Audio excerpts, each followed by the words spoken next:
Hello everybody, welcome back to Hbms. So today, I'm gonna make more energy, and we're gonna use some magic to make some more energy. We'll figure it out when we get to that. But, I'm gonna set up a crate here. This guy is now running pretty nice.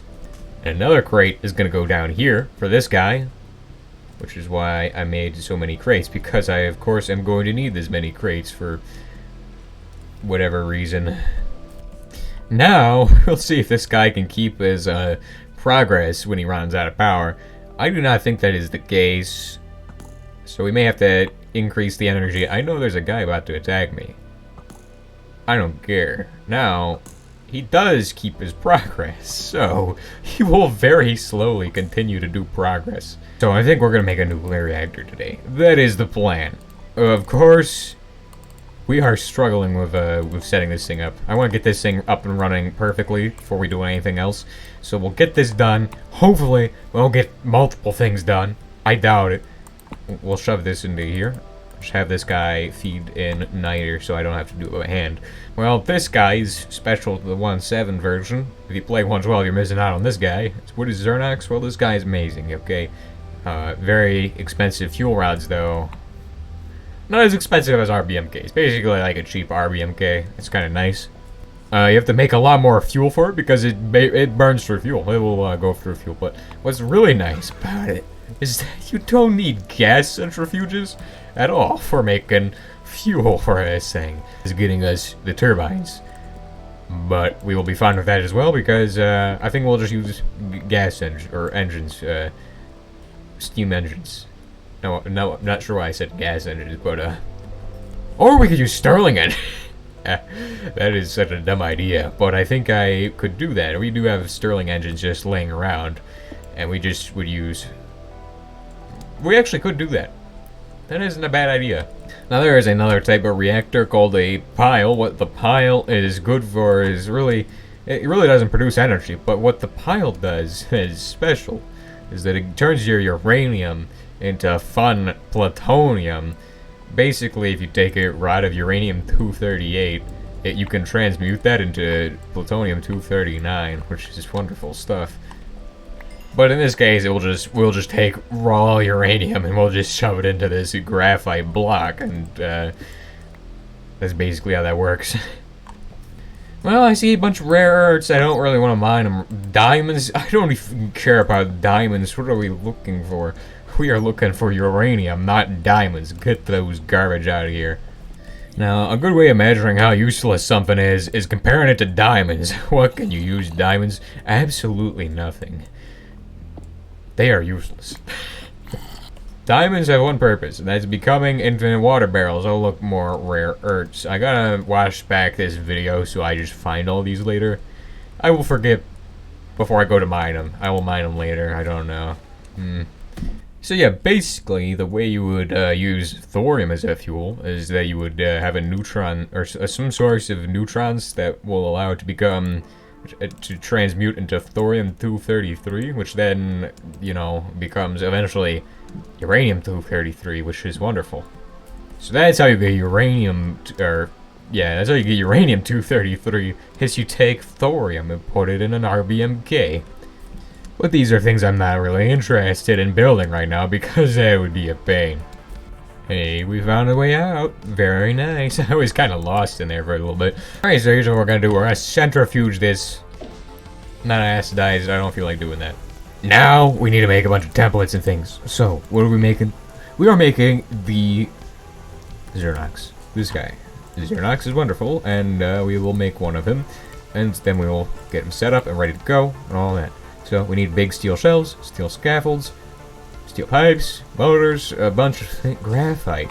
Graphite is interesting. Basically what you do is you accidentally make this by putting coal coke inside your auto thing over there. Because I know there's a way to get boron that does not involve any silly shenanigans involving coal ash. Okay then, we will go ahead and centrifuge some ash. Right here, oh yeah. Boron.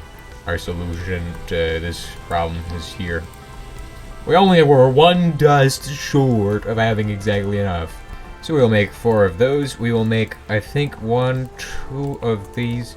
And motor time. I hate making motors. I always hate making motors. Zombie heads, these bones, because bones are useless. Bones get turned into scrap in the shredder. I think they should make bone meal, but I like that they get turned into scrap. It makes them actually useful, unlike bone meal. Oh, we need 4? You're kidding me? Okay then, I will have to make more copper. Unless I already got some. So what were we gonna do with this? Well, we are going to smelt this uranium powder before it kills us. And while that's happening, we will remove all the gravel from this because it's just a waste product. And you don't need that. Cobalt powder. Just boron is coming very soon. What can you do with these? Oh, you can get cobalt 60 from those. Coal powder, so you can make more coal ash. I don't like having extra. I like having exactly enough. We're just waiting on the boron. Boron is done. Xernox is done. Except Xernox asks for 3 of those. And that's pain. I don't want to make 3 of those.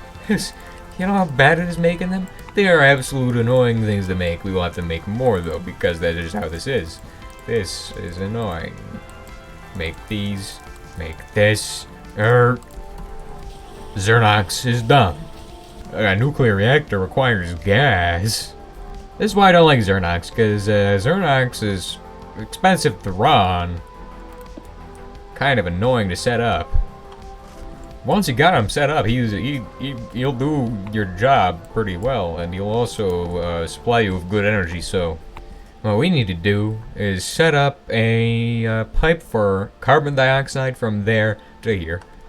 We also need to set up some water systems, which I think we'll set up a water system on this side. This side will just be anything that doesn't matter, like CO2.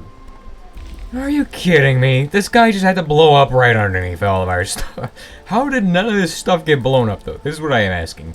It's like every time these guys decide they're gonna blow up right behind me, none of their stuff gets destroyed. Thank goodness. Because this is right... Actually, let me check on the surface, just to be sure how lucky I am. Very lucky. I might... that's just been like that. Natural gas is full. Boom. He will make carbon dioxide, which we won't need all of this. We will need like 10,000 or so. Now, one problem. These guys are not producing energy at all. They do not have any power. Wood oil. So we need to make some. What the heck? It's running coal tar creosote. This is not what I asked for. I wanted... Oh, we're out of actual briquettes of charcoal. And the heating oil shenanigans. Somehow, our heating oil got vaporized. This should not happen. Sitting here? Where the heck is it? Because I want to run this guy on heating oil, and there is no heating oil to be found. Maybe the heating oil is over in barrels? There is no way to put it in barrels. I do not put things in barrels unless they're, like, very valuable. Heating oil, not so much. Maybe we run it on kerosene. That'd work. But I want to save the kerosene for a future episode. Maybe we're having problems with the cracking towers, because it seems like, yeah, that might be the case. That means the cracking towers are down.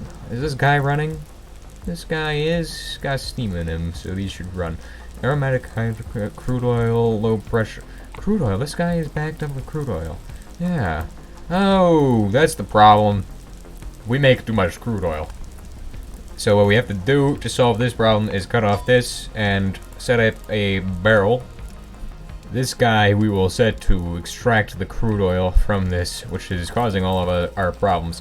Now, I'm not putting him there, because I do not want him to be there. I want to just set him up like this, shove him in here, shove in the crude oil, and everything is back and running well. Alright, so there's my very beautiful piping job that just goes straight through the bunker. Carbon dioxide. Now, you'll notice, this guy's got a bunch of these gauges. This one tells you how much steam, water, carbon dioxide. This releases that. Lowers it. So every time you click this, it will lower it.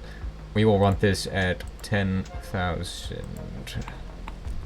But I think we're going to have to continue this in the next episode. I'll set up the water loop, turbines, and much more.